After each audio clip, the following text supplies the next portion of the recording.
Let's talk about probing questions. What are probing questions? Probing questions are specific questions asked by call center agents like you and me to gather more detailed and more specific information from customers. These questions help clarify issues, uncover the root cause of problems, and get a deeper understanding of what the customer truly needs or truly wants.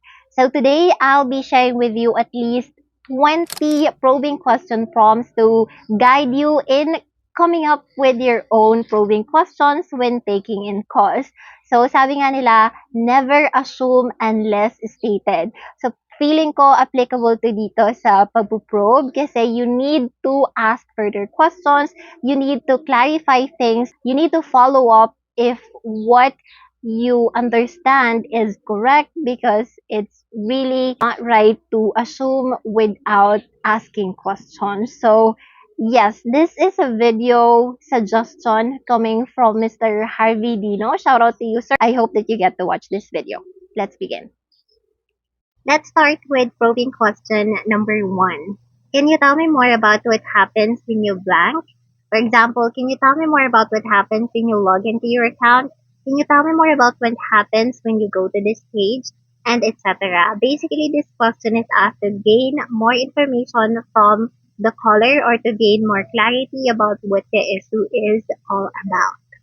Probing question number two. When did you first notice this problem? So this is a technical type of probing question. For example, there's no cable service in your area. So you would have to ask, when did you first notice this problem? Has it been when you open the television to watch the morning news? And etc. Probing question number three, what steps have you taken to fix this so far? So for example, the cable service is out. What did you do? Did you unplug the cable box? Did you turn on and off the television? So what troubleshooting steps have you done so far? So this is another technical type of probing question. Probing question number four. Can you tell me about what happened right before you encountered this issue? So you might want to ask this question to identify what was the root cause of the problem. What happened before this issue happened? So for example, there has been no internet connection. So you would ask what happened before you lost the internet connection. For example, the customer unplugged the modem and then he or she forgets to plug it back in, and that's the reason why there's no internet connection. That's why it's important to ask questions like this. Probing question number five. How long have you been experiencing this issue? I typically ask this question whenever I have to credit the account for an outage. For example, there is no internet connection for like 1 week. And so I have to ask the customer, when did this problem started? Because that is what will be my basis when crediting the account. I would have to base it from the time that the problem started up to the time that the issue has been fixed. So this is also another important probing question when processing credits or adjustments on the account. Probing question number six. Has this issue happened before or is this the first time? We typically ask this question to know if this is a recurring issue or this is the first time that the problem happened. Probing question number seven. Does this issue happen consistently or is it intermittent? Usually this is asked when we are dealing with internet services. We need to ask if the outage, for example, happens consistently, like all throughout the day, or is it intermittent or just happens randomly all throughout the day. Probing question number eight. Does this issue affect only one specific thing or is it broader in scope? For example, there are five televisions in a certain household and then you need to ask if this specific problem is happening in just one television or is it happening in all four or five of those television at home. Probing question number nine. Has there been recent changes to your system, device, plan, or account? Depends on the situation. So normally when we make changes in our account or plan, then there will definitely be changes. That could be the reason why a certain problem is happening. That's why we need to ask this question. Probing question number 10. Is there a specific time when this issue tends to occur or is it random? Like for example, does this issue happens whenever you're watching a television or whenever you're working from home? Or does this happen randomly? Like it happens at night, in the morning, so things like that. Probing question number 11, have you performed basic troubleshooting prior to reporting this issue to us? Again, if it's about data of your cell phone, for example, have you tried to turn on or off your data or your phone? If it's the internet service that's not working, did you unplug the modem? If it's the television that's not working, have you unplugged the cable box and plug it back in? So you need to ask those questions to make sure that the customer has performed those troubleshooting or has not yet performed anything. Probing question number 12. Can you tell me what's showing on your screen, app, or account right now? We typically ask this question whenever we are trying to walk through the customer. We want to make sure that we are on the same page so we can guide them better. Probing question number 13. Do you remember having someone like a colleague, a family member, or a friend access your account or app? So this typically happens whenever a customer is calling because of unauthorized charges on the account.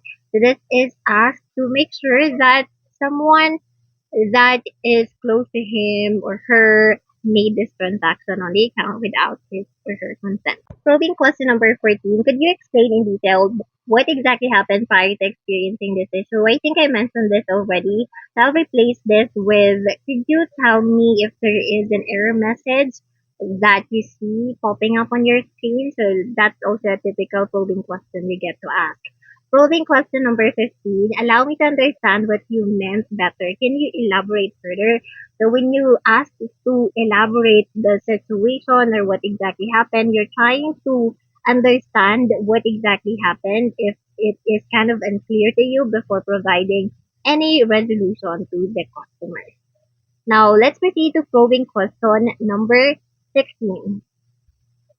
You were saying bank blank. Did I hear it correctly? So if you didn't catch exactly what the customer said previously and you don't want to assume that he or she said this, then you might want to rephrase what he said and then confirm if you understood it correctly. If not, then the customer will explain again. Probing question number 17. I did not hear that quite well. Could you please repeat what you have just said? So I typically ask this question whenever I couldn't hear what the customer is saying on the other line. So instead of assuming what the customer said, I'll just ask him or her politely to repeat what he or she said just so I could understand better. Okay? So that's also a way to probe, right? So let's proceed to probing question number 18. We're almost done. I hope you're still with me. So can you tell me how you come up with this blank? Typically, we ask this question whenever we are asking for a certain amount. For example, can you tell me how you come up with this $100 amount that you're looking to have reimbursed in your account? So whenever we do this, we need to clarify how come he or she gets that amount, and then the customer will explain, and then from there we can decide how much can we provide to the customer. Is it really this amount or can we haggle to the customer? Okay. Now, probing question number 19 is, did you install or buy it yourself or did you let someone else do it for you? For example, the customer bought CCTV cameras. So you would have to ask if he or she installed it himself or herself, or did a technician, did it for her, because there will be different sets of, you know, solutions to those specific situations, depending on what the customer would answer based on your probing questions. Okay, now last but not the least is probing question number 20. Where did you get this information? Typically, we ask this question whenever the customer would say, I am going to receive a credit like this, or you're running a promotion like this, and we, for example, don't have that promotion. So we need to ask, where did you get this information? Did you get this information from other agents or from advertisements online, etc.? And that's everything. I hope that you've learned something from this video. If yes, please make sure to like this video, subscribe to this channel if you haven't already. If you have questions, feel free to write that down in the comment section. I read every single comments, and I also reply to every single comments. And if you have video suggestions just like this one, make sure to comment that below as well, because I promise I will be creating that video in the future. I will talk to you next time. Bye!